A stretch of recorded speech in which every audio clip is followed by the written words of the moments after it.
Damos gloria al Señor. Vamos hoy a iniciar nuestra 18ª edición del Sermón del Monte. En este caso vamos a hablar acerca de los dos amos, de los dos señores, cuyo registro se encuentra en el libro de Mateo, capítulo 6, versículo 24, que es el único versículo que va a estar siendo objeto de nuestro estudio el día de hoy. Este versículo dice de la siguiente manera, y leemos en el nombre de nuestro Señor Jesucristo: Ninguno puede servir a dos señores, porque o aborrecerá al uno y amará al otro, o estimará al uno y menospreciará al otro. No podéis servir a Dios y a las riquezas. Ustedes saben que el tema del servicio, el servir, ha sido una labor universal del hombre en las diferentes edades, ¿no? Todos nosotros los hombres hemos servido en alguna u otra forma, de alguna u otra manera, en alguna intensidad, otros en mayor, otros en menor intensidad. Lo cierto del caso es que todos nosotros los seres humanos somos prácticamente servidores por naturaleza, pudiéramos decirlo así. ¿Por qué somos servidores de naturaleza? Porque siempre estamos haciendo cosas los unos por los otros. Cuando, por ejemplo, una persona trabaja en, no sé, una entidad bancaria, está prestando un servicio. Por ejemplo, el cajero al que usted le llega pidiendo el dinero para que pueda salir con algo de efectivo del banco, está prestando un servicio. De la misma manera como yo estoy prestando hoy un servicio a ustedes también acá, enseñando la palabra del Señor, lo mismo hace un policía, está prestando un servicio de seguridad, o queremos creer que eso es lo que están haciendo. Lo mismo se dice de los maestros, lo mismo se dice de cualquier persona que trabaje. Cualquier trabajador está prestando un servicio. Entonces, por ello existen innumerables formas de presentar este servicio. Algunos de esos servicios pueden ser muy dignos, muy honrosos, otros, por el contrario, pueden ser toda una deshonra, ¿no? Hay formas de hacer cosas que realmente deshonran la propia dignidad del ser humano. Y esta entonces ha sido una labor muy natural en el ser humano, el servir. Creo que hay dos preguntas de fondo en este tema que son importantes que nos planteemos de inicio. La primera pregunta es: ¿a quién o a quiénes vamos a servir? O más bien, ¿a quién o a quiénes debemos servir?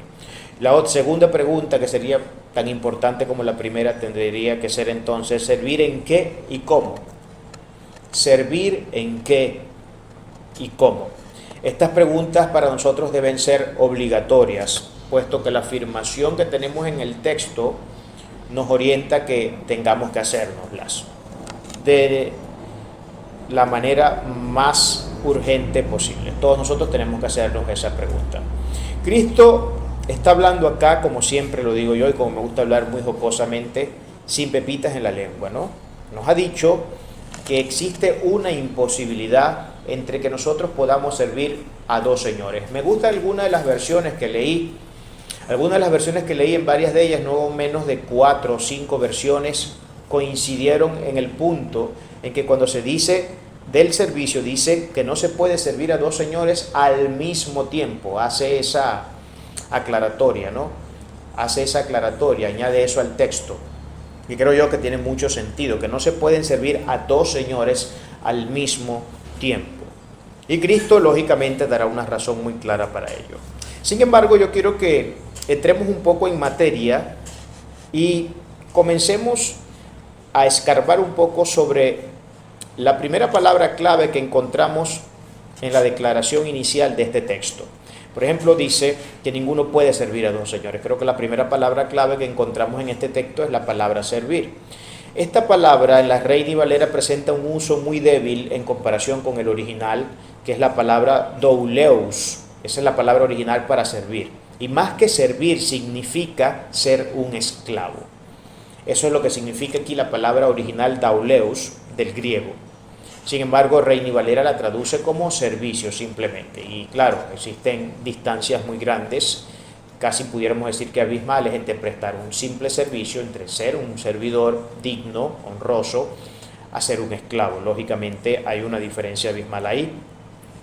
Vamos a ver dos cosas acerca de la esclavitud. Dos cosas que corresponden al sistema esclavista, a la institución esclavista de la antigüedad.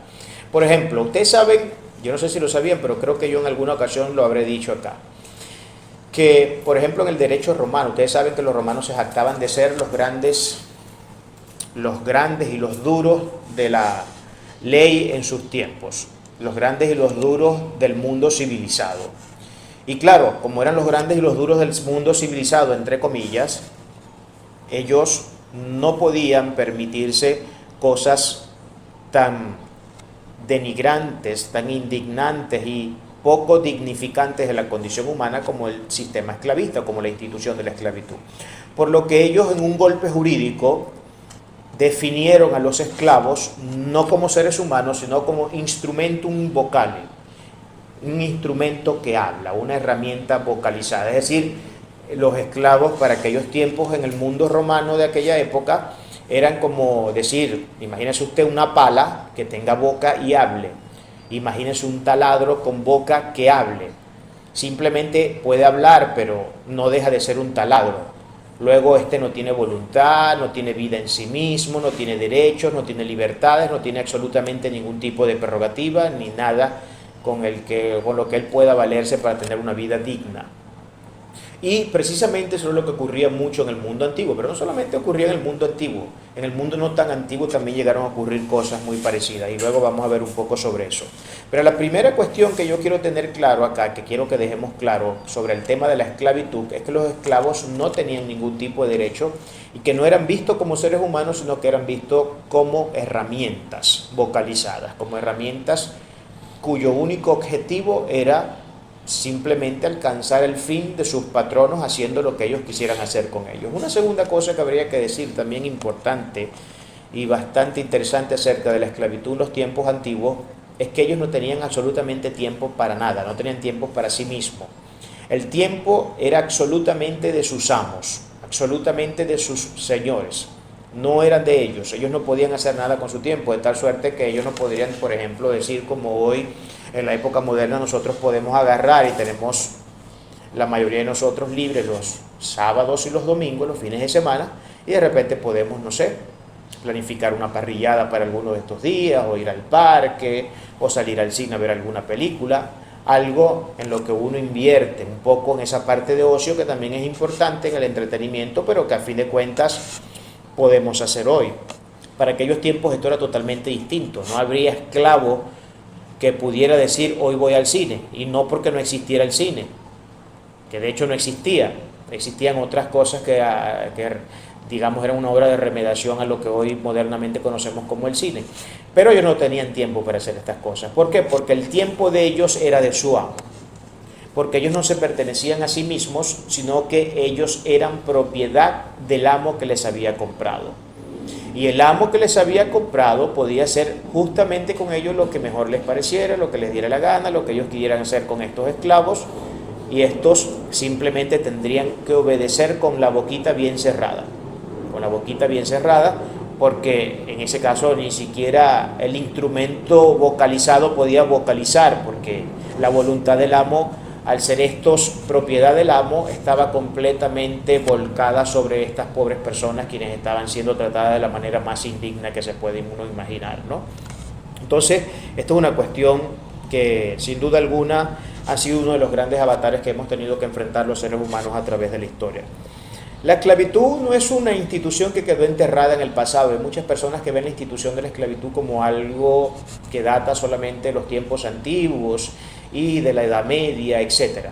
Pero esto es una institución que sigue vigente y que ha seguido vigente. Le voy a dar algunos datos para que tengamos esto presente de lo que ocurrió, por ejemplo, en el siglo XIX, que fue el siglo de la Revolución Industrial.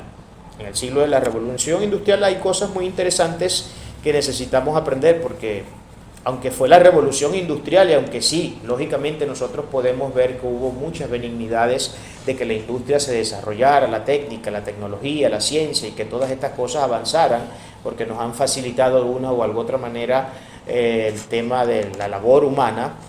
Sin embargo, no todo ha sido color de rosas en este caso. Y de hecho, esta ha sido una de las épocas más criticadas. El tema de la revolución industrial tiene muchos, pero muchos detractores. Y ya van a ver las razones de esto. Por ejemplo, Sir Arthur Bryan en English Saga comenta que en la revolución industrial del siglo XIX la vigencia de la esclavitud estaba hasta tal punto activa que incluso los niños de 7 años trabajaban entre 12 y 16 horas al día con apenas un día libre a la semana. Eso es lo que tenemos en los tiempos de la Revolución Industrial. En 1815, por ejemplo, los niños trabajaban en los molinos desde las 5 de la mañana hasta las 8 de la noche, sin ni siquiera mediodía libre los sábados y con nada más media hora para el desayuno y media hora para el almuerzo. Se cuenta incluso de que hubo un caso de un niño de 3 años que ya trabajaba. De 3 años, un bebé de 3 años trabajando en los tiempos de la Revolución Industrial. En 1842 también tenemos datos interesantes. A los tejedores de Burnley les pagaban 7 peniques y medio al día y a los miembros de Staffordshire 2 chelines y medio. Hubo algunos que reconocieron la locura criminal de aquella sociedad. Tal es el caso, por ejemplo, de Thomas Carlyle, quien declara lo siguiente: si la industria del algodón está fundada sobre los cuerpos de niños escuálidos, debe desaparecer. Si el diablo se apodera de tus fábricas de algodón, ciérralas. Eso diría entonces Thomas Carlyle. Hay una pregunta interesante que sería bueno plantearse en este punto. Pero antes de que nos planteemos esta pregunta, yo quiero poner algunos datos más. Esto que estamos hablando son cifras horrorosas, lógicamente. Son cifras sumamente horrorosas. Que más de 18.000 niños trabajaran en aquellos tiempos en la Revolución Industrial, justamente como nada menos que esclavos, es algo que no cae bien para nada, ¿no? Y que no le sientan muy bien a los registros de los libros históricos estos que tienen una antropología, digamos, un tanto optimista y muy humanista y todo este tipo de cosas, ¿no? La institución de la esclavitud es algo que ha existido históricamente y nunca ha dejado de existir. Hoy mismo tenemos formas modernas de ver cómo se esclavizan a las personas en los trabajos.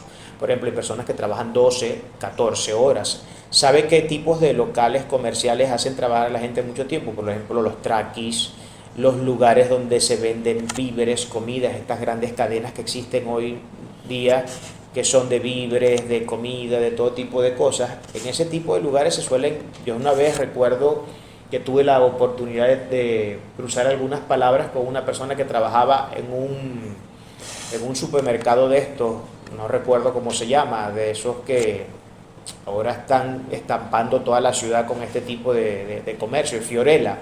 Él estaba trabajando en un Fiorella y me dice que entraba a las 7, 8 de la mañana y a veces eran las 9 de la noche y no había salido de allí de trabajar.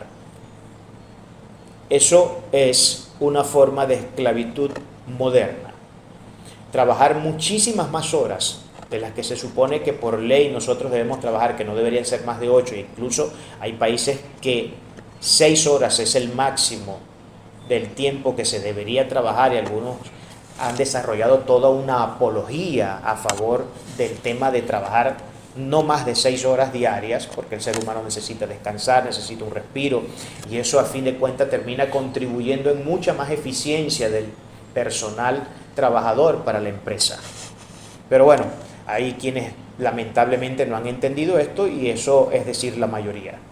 Lamentablemente estas son las cifras que tenemos. Y todo esto, ustedes saben, hermanos, que la gran mayoría de las personas que hacen esto lo hacen a voluntad. Una persona que es contratada para trabajar 16 horas en un lugar y dice que sí, lo está haciendo a voluntad.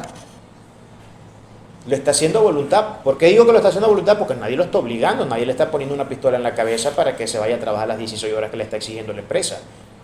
No, eso es algo que la persona está decidiendo a voluntad. En su acto libre está diciendo sí. Cualquiera sea la razón, la causa por la que esté aceptando un trabajo de esas condiciones, eso es indiferente al hecho de que a voluntad deciden trabajar 14, 15 y 16 horas al día. Y eso es absolutamente un estado de esclavitud. Hay ahora sí una pregunta importante, luego de tener este background, que me gustaría plantearles. ¿Por qué los hombres han sido capaces de someterse a estas instituciones esclavistas de manera absolutamente voluntaria y no somos capaces de convertirnos en esclavos de Dios? Esto es una pregunta para la reflexión. Una pregunta para la reflexión. ¿Cómo es que no nos importa gastar ingente cantidad de horas en estudios, en trabajo, en pasar tiempo con los amigos, en cualquier cantidad de cosas que no implique a Dios en la fórmula? ¿Por qué somos capaces de hacer eso en cualquier otra área de nuestra vida, pero nos cuesta hacerlo para el Señor? Nos cuesta dedicarle una hora de oración al día, nos cuesta dedicarle una hora de estudio de la palabra al día, pero si paso 10 horas perdiendo el tiempo a veces en tontería, hay gente que se pasa más de eso viendo series de Netflix, viendo películas o haciendo cualquier cantidad de cosas tontas, ¿no? Yo no digo que no se puedan hacer, no digo que uno no tenga derecho al entretenimiento, porque eso es parte de la constitución del ser humano. Pero una cosa es pasarse todo el tiempo y todo el día en eso, y otra cosa es hacerlo moderadamente y dándole a Dios lo que hay que darle a Dios. Porque si usted se recuerda, cuando a Cristo le preguntaron sobre cuál era la inscripción que estaba en la moneda, Él dijo que era la inscripción del César. Entonces dijo, dale al César lo que es del César y a Dios lo que es de Dios. Él no dijo que hay que dejar de darle al César. Hay cosas que el hombre puede seguir haciendo. Uno tiene que pagar impuestos, tiene que hacerlo, es correcto hacerlo. Uno tiene derecho a entretenerse, también es correcto hacerlo. Uno tiene derecho a muchas cosas, también es correcto hacerlo. ¿Ves? Uno puede pasar su tiempecito de ocio, uno puede pasar su tiempecito de estar allí haciendo sus cosas, lo que le gusta hacer, con algunas de sus pasiones, etcétera. Cantidades de cosas. La cuestión no es si se hacen o no se hacen, la cuestión es cuánto tiempo nos toma hacer esas cosas y a cuesta de qué. Entonces, ¿por qué el hombre? Nuevamente, porque esta pregunta tenemos que hacérnosla una y mil veces y todos los días de la vida. ¿Por qué no nos cuesta gastar ingentes cantidad de horas en hacer cosas que no tienen nada que ver con Dios, pero cuando nos toca lo de Dios, lo queremos hacer en un santiamén? Ya yo les conté a ustedes la historia del santiamén, ¿no? En una ocasión se las conté, que era como una especie de castigo que le ponían a los monjes en aquellos tiempos de la Edad Media, a orar un montón de cosas, pero ellos simplemente querían hacer una oración del santiamén. Santiamén era santo y amén, o sea, en eso querían convertir simplemente su oración. Santiamén era una oración donde solamente decía que Dios es santo, amén, y listo, terminaban la oración más vaga que puede existir en el universo, ¿no? Por eso que hablamos de hacer las cosas en un santiamén, o sea, algo que se hace de un segundo a otro. Y parece ser que esa es la mentalidad que ha estado incrustada en el cristianismo, en la cristiandad actual, ¿no? Lo de que todo lo que vamos a hacer para Dios lo queremos hacer en un santiamén. Pero cuando se trata de sentarse a ver una serie de Netflix, me tiro 40 capítulos al día de 1 hora cada uno y es que ni me importa. Ni pestaño. Pero cuando voy a leer la palabra no llevo muy bien 2, 3 líneas y ya estoy loco porque se termina el capítulo, porque se termina el pasaje, porque se termine lo que tengo que leer de la porción de la Biblia en ese momento, porque ya quiero salir de eso y quiero ir a hacer las cosas que sí me gustan hacer. ¿Qué es lo que pasa con el hombre? ¿Qué es lo que pasa con el hombre? ¿Por qué somos de esa forma? Porque ser esclavos de Dios, a diferencia de serlo de los hombres, es el trabajo más dignificante que puede existir para nosotros. Vamos a recordar un imperativo cristológico que, por ejemplo, nosotros vemos en Mateo 4, versículos 10 y 11. Entonces Jesús le dijo, vete, Satanás, porque escrito está, al Señor tu Dios adorarás y a Él solo servirás. El diablo entonces le dejó y aquí vinieron ángeles y le servían. Ahora, hay algo interesante acá. Voy a volver a leer el texto, por lo menos hasta la primera parte, el primer versículo, el 10. Dice, entonces Jesús le dijo, vete, Satanás, porque escrito está, al Señor tu Dios adorarás y a Él solo servirás. A Él solo servirás. Yo me hacía ayer la pregunta, porque acuérdense que cuando uno está en un trabajo exegético, hermenéutico, uno tiene que hacerse preguntas. Eso es parte de la metodología cuando uno está elaborando una exégesis bíblica, una hermenéutica bíblica. Uno tiene que hacerse preguntas. ¿Cómo es esto de que solo a Dios servirá? O sea, nosotros no podemos servirle a nadie más. O sea, que si a mí un barco me contrata para que trabaje en la parte de mantenimiento y prestar servicio al banco en la parte de mantenimiento, yo no puedo hacerlo porque aquí dice que solamente a Dios se debe servir. O sea, que si a mí me contratan para que sea, no sé, un vigilante en la puerta de algún lugar importante, tampoco lo puedo hacer. Si me contratan para ser un servidor público, tampoco, porque le estoy sirviendo al gobierno, le estoy sirviendo a quién sabe qué institución, sea privada o sea mixta o sea gubernamental, pero tampoco lo puedo hacer porque dice que solamente a Dios podemos servir. Bueno, habría que ir entonces al término original para saber qué es exactamente lo que está diciendo aquí la palabra. La palabra servir, esta que vemos en Mateo, que no es la misma que traímos del doulos atrás cuando vimos la primera parte, es la palabra latreu, que por extensión significa rendir culto. Entonces estamos hablando de otra cosa distinta. Por extensión, además de implicar servir, prestar un servicio, pero por extensión implica dentro de sus diferentes acepciones, ya saben que esto es polisémico, significa rendir culto.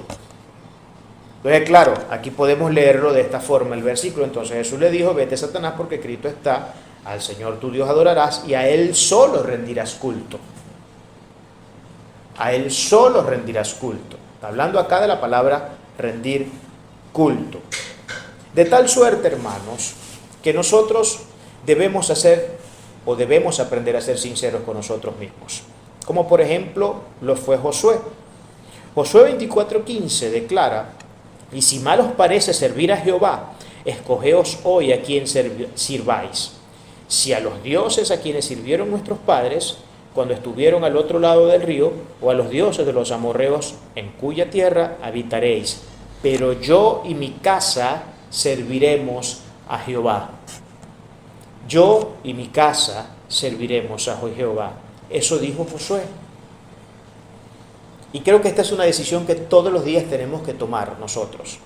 Cada vez que usted se levante, hermano, y esté orando, si es posible, incluso antes de que comience a orar o después de que termine de orar, usted debe preguntarse: ¿a quién voy a servirle hoy?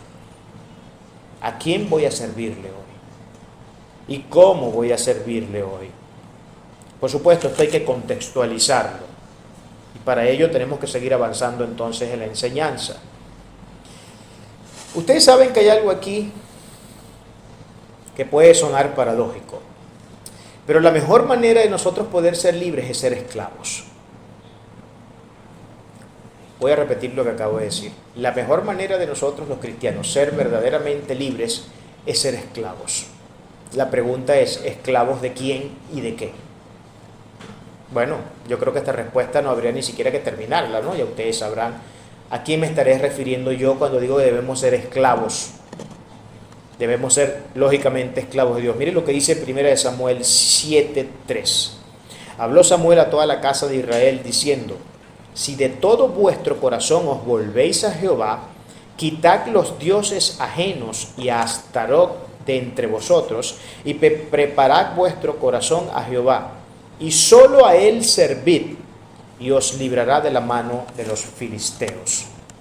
Solamente a él servid y os librará de la mano de los filisteos.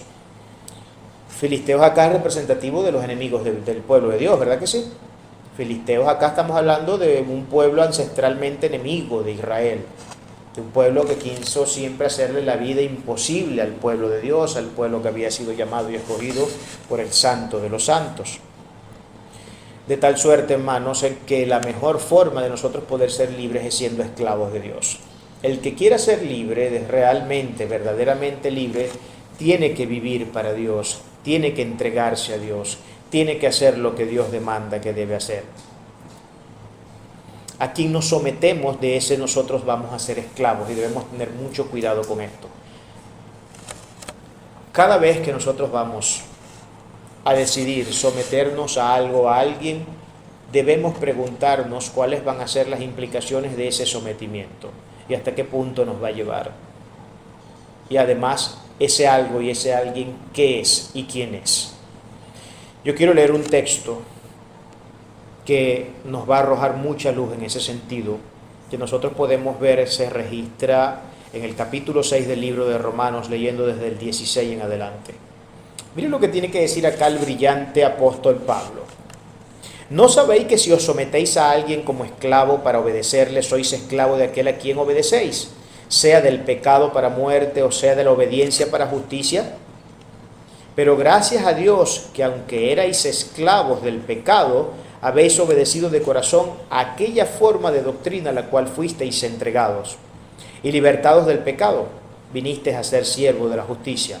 Hablo como humano, por vuestra humana debilidad, que así como para iniquidad presentasteis vuestros miembros para servir a la inmundicia y la iniquidad, así ahora para santificación presentad vuestros miembros para servir a la justicia. Porque cuando erais esclavos del pecado, erais libres acerca de la justicia. Pero ¿qué fruto tenías de aquellas cosas de las cuales ahora os avergonzáis? Porque el fin de ellas es muerte. Mas ahora que habéis sido libertados del pecado y hechos siervos de Dios, tenéis por vuestro fruto la santificación y como fin la vida eterna. Porque la paga del pecado es muerte, mas la dádiva de Dios es vida eterna en Cristo Jesús, Señor nuestro. Qué tremendo desarrollo el que acaba de hacer acá el apóstol Pablo referente al tema de la esclavitud. La premisa de Pablo acá es clarísima. Clarísima. ¿Cuál es la premisa paulina? Él dice, a todo aquello a lo que nosotros nos sometamos, entregándonos en cuerpo, alma y vida a eso o aquello, nos estamos convirtiendo en esclavos de ello. Y él habla, por ejemplo, de la esclavitud del pecado.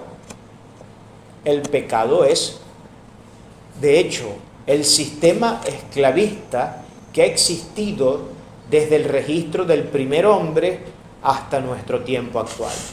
El hombre es esclavo por naturaleza. El hombre ha sido esclavo por naturaleza. Siempre lo ha sido. Bien sea de forma endógena o de forma exógena. Es decir, bien sea desde lo externo o lo interno. Hemos sido siempre esclavos. Cuando somos esclavos de lo exógeno, de lo externo, estamos hablando de que nos puede estar esclavizando alguna institución, algún amo, algún señor, algún dueño, algún tirano, etc. Pero desde el punto de vista de la internidad del ser humano, desde el punto de vista de lo que somos internamente, de esta parte tan compleja del hombre, todos nosotros de manera endógena siempre hemos sido esclavos. ¿Y esclavos de qué? Esclavos de nuestras concupiscencias. ¿Esclavos de qué? Esclavos de nuestros pecados. ¿Esclavos de qué? Esclavos de todo tipo de deseos lujuriosos, de deseos inicuos, de deseos que van en contrapelo de la justicia divina, en contrapelo del amor divino, en contrapelo de la gracia de Dios, en contrapelo de todo lo que Dios es en su esencia. Por lo que siempre el hombre ha sido esclavo. Entonces tenemos una doble esclavitud. Tenemos una esclavitud que es extranos y una esclavitud que es intranos. Una esclavitud exógena, una esclavitud endógena, una esclavitud externa, una esclavitud interna, una esclavitud de lo de afuera, una esclavitud de lo de adentro.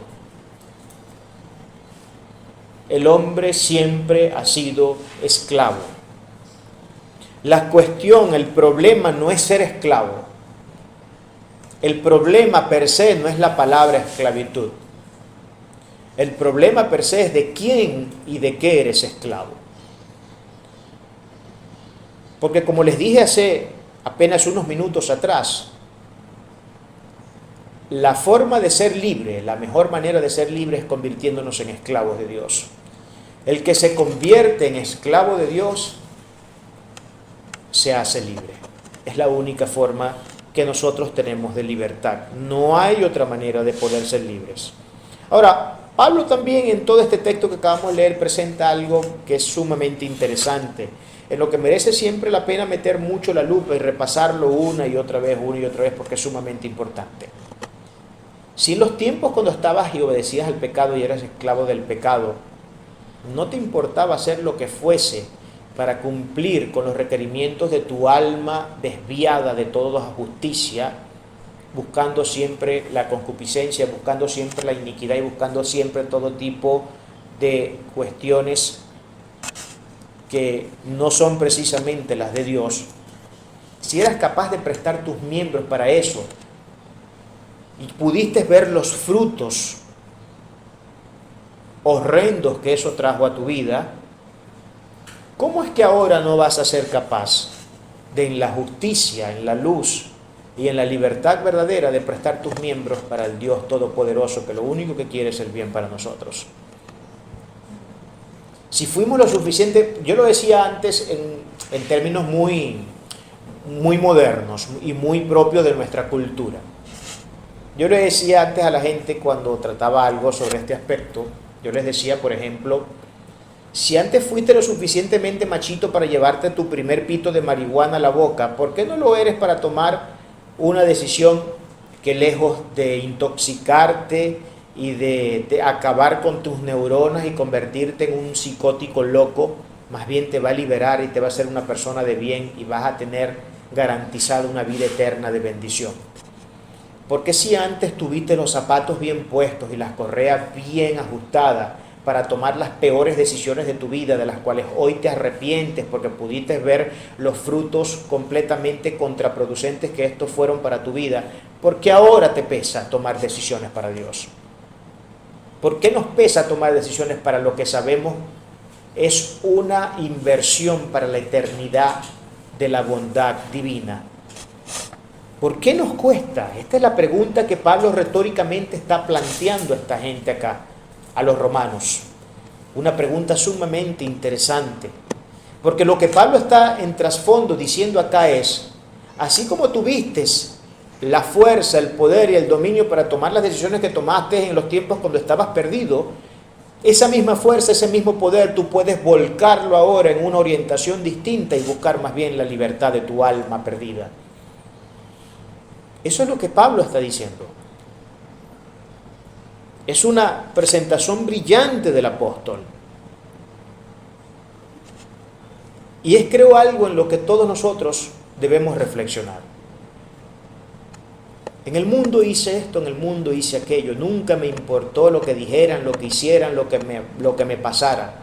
Pero ahora que estoy en el Señor me lo pienso 50 veces cada vez que voy a hacer algo para el Señor. Cada vez que voy a hacer algo, que voy a obedecer una orden de Dios, cada vez que me toca servirle al Señor, cada vez que me toca leer la palabra, orar, hacer cualquier cosa que tenga que ver con el culto al Dios Todopoderoso, me lo pienso 1 y 10 veces y siempre ando buscando la manera de escabullirme, la manera de ver qué excusa presento en el momento para entonces no hacer lo que sé que tengo que hacer.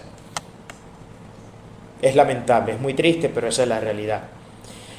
Ustedes saben que Cristo lo que está presentando acá es la imposibilidad de que se puedan servir a dos amos al mismo tiempo. ¿Y sabe algo? Hay algo muy interesante acá, porque lo que Cristo está presentándonos aquí es el principio lógico de no contradicción. Porque Cristo está diciendo, es imposible, si lo decimos en lenguaje vulgar, es imposible que el hombre pueda servir al mismo tiempo a dos señores y a ambos señores, siéndoles esclavos, amarlos con la misma intensidad y serle fiel a ambos señores de la misma forma. Hay una imposibilidad lógica en esto, hay una imposibilidad fáctica en esto. Por eso es que digo que es una violación al principio de no contradicción de la lógica, que es el principio más fundamental de la lógica. Y hay una implicación grave para esto. No se puede servir a dos señores. Y Cristo presenta la implicación y la razón grave para este asunto. El problema con esto es que si queremos servir a dos personas, a dos señores, a dos amos que nos quieren consumir ambos de la misma forma, nos quieren en el cuerpo, alma y espíritu, es imposible, porque luego la razón que Cristo da para esto es que aborrecerás a uno y amarás a otro, o tomarás en cuenta a uno y menospreciarás al otro. Esa es la razón cristológica.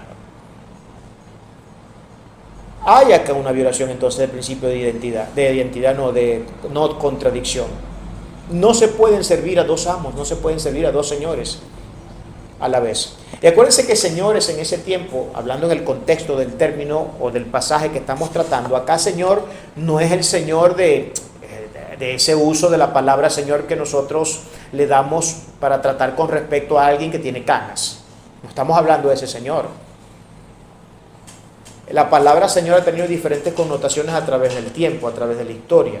Esa palabra viene en principio del latín senior o senior, que es lo que significaba Señor, tenía que ver con un hombre ya de cierta edad, con ciertas canas, personas ya mayores. Pero esa palabra ha venido teniendo diferentes connotaciones y ha venido teniendo una morfología, digamos, ha venido sufriendo una morfología, ¿no?, en algunos aspectos. Y algunas de ellas es que la palabra Señor, por ejemplo, en algunos tiempos significó ser un terrateniente. Señor también puede ser definido como un amo, como alguien superior en autoridad y en posición. Señor puede ser definido como alguien superior, como un amo, como un jefe. Y por supuesto, el uso más elevado de la palabra Señor es justamente la que utiliza este texto. Porque cuando está hablando de Señor y está presentando dos posibilidades dentro del señorío de un lado, dentro del señorío del otro, no perdamos de vista que uno de los señoríos que está presentando es el señorío de Dios. Al presentar el señorío de Dios como la contraparte del otro señorío, estamos hablando del tipo de señorío más elevado que puede existir, porque lo está comparando con Dios. Está hablando del señorío de Dios por un lado. Al hablar entonces del señorío de Dios por un lado, está diciendo de aquel supremo, de aquel que todo lo es, de aquel que todo lo puede, de aquel que es dueño de todo y absolutamente todo lo que existe, de aquel a quien nadie debería negársele porque Él es el dueño de todo lo que existe. Entonces hay una imposibilidad lógica que yo pueda servirle al Señor. Usted no puede servirle, ni yo puedo servirle al Dios del cielo y de la tierra y a la vez querer servirle al Dios del infierno, al Dios del mundo, a Satanás. No se puede, ¿verdad? Hay una imposibilidad lógica, ¿no? ¿Cómo puedo yo servirle a Dios y a Satanás a la vez? Teniéndolos como amo a los dos. O sea, ¿cómo puedo yo, teniéndolos a los dos como amo, queriendo tenerlos a los dos como amos y como señores de mi vida, servirles a ambos con la misma intensidad? A uno de los dos voy a desdeñar, a uno de los dos voy a aborrecer, a uno de los dos voy a odiar, mientras que al otro lo voy a exaltar, como mi favorito entre ellos. Por eso es que Cristo ha sido muy claro acá y ha dicho entonces que es imposible que nosotros podamos servir a dos señores, completamente imposible que podamos servir a dos señores cuando estos son completamente contrarios el uno con respecto al otro, contrarios absolutamente el uno con respecto al otro. Entonces por eso yo digo acá que hay una violación del principio de no contradicción, que es la regla más fundamental de la lógica. Y él da nombre a estos señores. El primero es Dios y el segundo es mamona, del término griego mamona, que significa riquezas. Ustedes saben que este término mamona también, así como el término señor, ha sufrido diferentes, digamos, cambios a través de la historia, ¿no? Inicialmente el término mamona no era un término para nada maligno, no era de ninguna manera interpretado como algo malo. Más bien, el término en su raíz original indicaba aquel que ponía un depósito en confianza en otra persona. Es decir, la palabra mamona era aquel que depositaba con confianza, por ejemplo, en un banco, o que le pagaba a un agente de seguridad para que resguardara sus riquezas. Eso es lo que significaba en principio la palabra mamona, de donde tenemos la palabra mamón, que nosotros decimos el Dios de las riquezas, ¿no? Como muchas veces se dice evangélicamente de forma tradicional.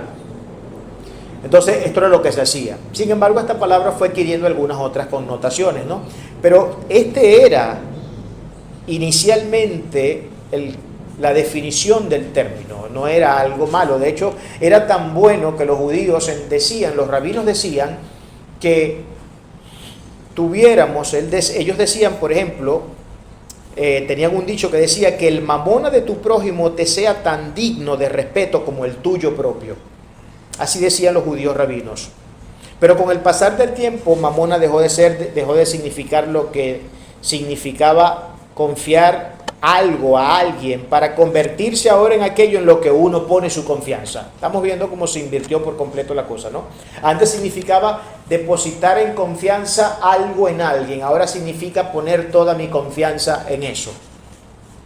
Entonces, cuando hemos hecho eso, hemos convertido ahora a Mamona ya no en una simple acción de buscar protección de bienes dignos, ganados honradamente, sino que ahora hemos depositado nuestra confianza en ese Mamona, en esa riqueza, en Mamón. El problema per se entonces no son acá las riquezas. ¿Cuál sería el problema base entonces? ¿Será que todo esto es un mensaje en contra de las riquezas? ¿Será que Dios es enemigo de las riquezas? ¿Será que Dios es enemigo de que nosotros tengamos la posibilidad de surgir, de avanzar, de desarrollarnos económicamente, vivir holgadamente, vivir dignamente? ¿Es Dios enemigo de estas cosas?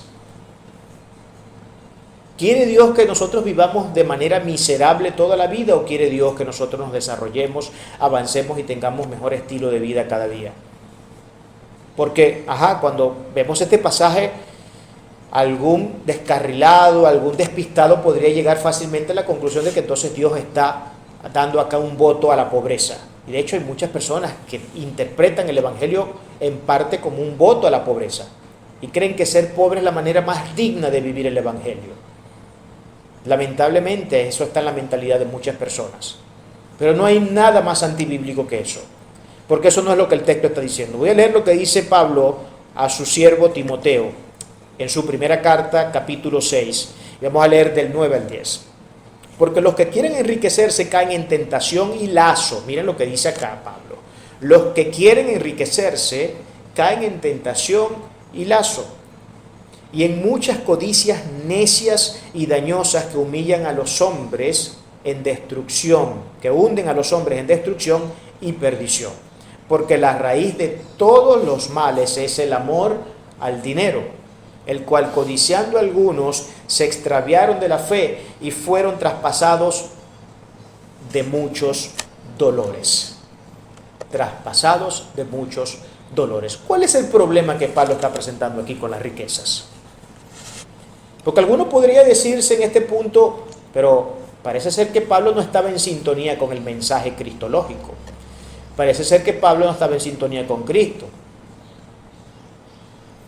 Porque cuando entendemos claramente qué es lo que Pablo está queriendo decir aquí, pudiéramos tener a veces de repente la noción, si no tenemos suficiente versatilidad o suficiente dominio de las Sagradas Escrituras, empezar que hay aquí de repente algún tipo de contradicción entre Pablo y el Mesías, porque Cristo está diciendo no puedes servirle, es imposible que le sirvas a Dios la riqueza, tienes que elegir entre uno de los dos, ¿a quién de los dos le vas a servir? Y vas a tener frutos del uno y del otro, de uno para bendición y del otro para maldición. Pero Pablo está diciendo aquí que el problema per se no son las riquezas, el problema per se no es el dinero. El problema es que el amor al dinero. El amor al dinero. Y fíjense que esto se concatena perfectamente con el texto que estamos desarrollando, puesto que precisamente el Mesías está desarrollando el tema de los dos señores en función del amor que se presta a uno o al otro. Donde él llega a la clara conclusión de que no se pueden tener dos señores o ser esclavos de dos amos, puesto que amaremos a uno y aborreceremos al otro. Eso es lo que va a pasar. Pero el problema no es la riqueza, el problema entonces es el amor a las riquezas.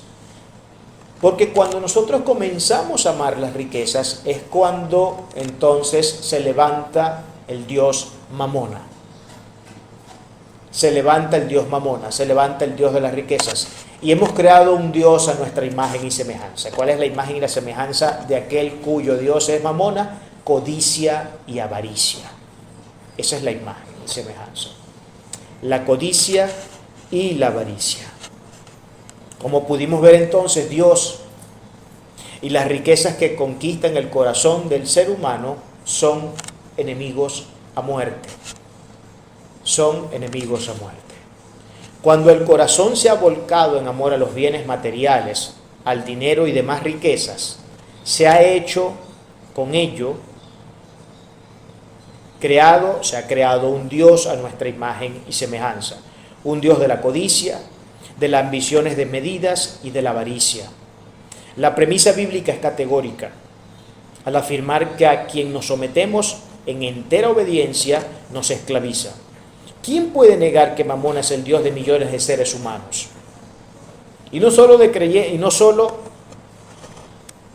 de seres humanos cualquiera, sino tristemente de una cantidad nada pequeña de creyentes, quienes han declarado a Mamona como su segundo Dios, un Dios a quien ponen a rivalizar con el único Dios verdadero. Esa rivalidad es la que lleva a que amemos a uno y menospreciemos al otro. Es la razón por la cual muchos ministros se desviaron del precioso evangelio para servir a sus vientres. Que exista un evangelio que teológicamente se le conoce como el evangelio de la prosperidad, por ejemplo, es una demostración directa de que Mamona reina en el corazón de muchos creyentes. Han establecido como su diosa Mamona en estas iglesias donde todo se resuelve con una simple declaración de fe o una simple declaración positiva, y decláralo y obténlo, listo, no pasa nada. No tienes por qué pasar por sufrimiento, no tienes por qué pasar por dolores, no tienes por qué sufrir ningún tipo de situación, de percances, ni enfermedades, ni nada por el estilo, porque todo se resuelve a la luz de una pequeña declaración de fe, una confesión positiva. Porque a fin de cuentas el evangelio es prosperidad. Sí, claro que el evangelio es prosperidad, pero es prosperidad espiritual. Es prosperidad espiritual. Y la prosperidad espiritual, cuando nosotros somos prósperos y estamos ricos, estamos enriquecidos espiritualmente, nos enriquecemos materialmente también. Si Dios quiere. Nunca se nos olvide eso. Si Dios quiere, nos enriqueceremos también materialmente. El consejo divino más claro no puede ser: no es posible tener a dos señores y amar a ambos con la misma fuerza y entrega. Uno de los dos quedará relegado a un segundo lugar, mientras que el otro se tendrá puesto en un lugar más alto en el corazón. Esta es una decisión que todo creyente debe tomar a diario. O se sigue y se sirve a Dios con todo lo que ello implique, o simplemente seremos esclavos de las riquezas, del trabajo o cualquier otro oficio que haga secundar a Dios en importancia. La pregunta con la que quiero que terminemos esta enseñanza es la siguiente: ¿a quién decidirás servir hoy? ¿A quién decidirás servir hoy? ¿Y a quién decidirás servir en cada uno de tus hoy, es decir, mañana? ¿A quién decidirás servir? Si tu respuesta es que es a Dios a quien debes servir, entonces debes entender con ello que debes hacer toda una reingeniería de la administración de tu tiempo, donde el tiempo que Dios ocupe sea de mucha más calidad que el tiempo que ocupas en otras cuestiones. Que el tiempo que ocupamos en Él no nos pese, no nos fatigue, no nos haga, como muchos dicen, ¡ay, qué jartera, qué aburrimiento! Y perdóneme, excúseme las palabras.